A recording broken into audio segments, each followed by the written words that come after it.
I love the sounds that swans make.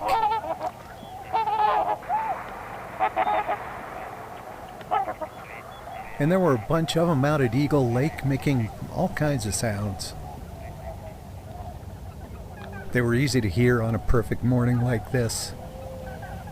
It was warm and sunny, and it felt like a summer day to these sheep and goats, and me. But it is fall, and the swans are on the move. And a bunch of them stopped here at Eagle Lake to catch their breath.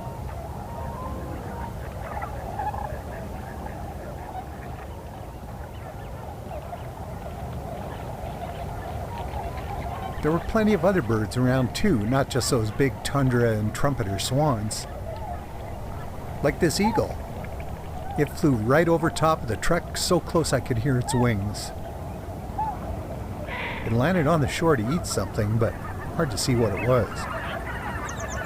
There were plenty of geese there too, and they were adding their voices to the autumn song.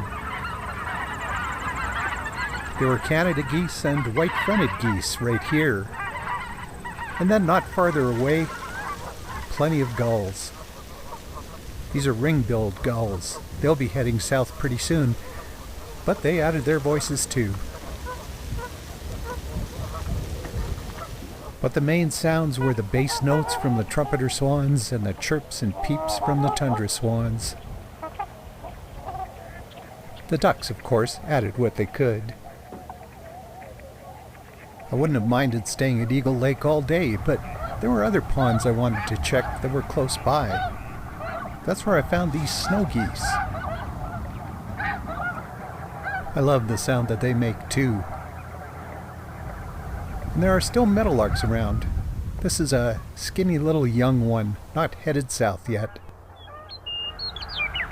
And there are snow geese at a pond a little bit farther east. For some reason, they decided just to take off and fly around. They got a lot louder then. But up the road, all was tranquil.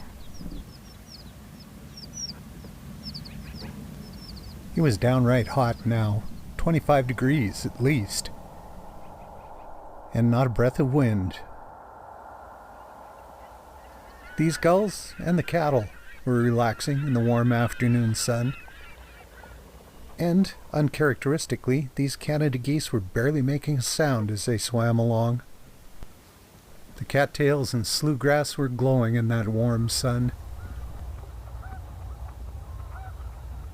As I drove around, I kept running into flock after flock of white-fronted geese, snow geese, ring-billed gulls. Every little pond seemed to have at least a few birds on it. There were even still a few flowers blooming. This is hawkweed. All the sloughs were calm, and muskrats cut their way through the reflections on the water. Wading birds like these yellowlegs poked around for bugs and crustaceans. A few shoveler ducks joined them. And all of them added their voices to those of the tundra and trumpeter swans. Together they formed the chorus of this autumn song.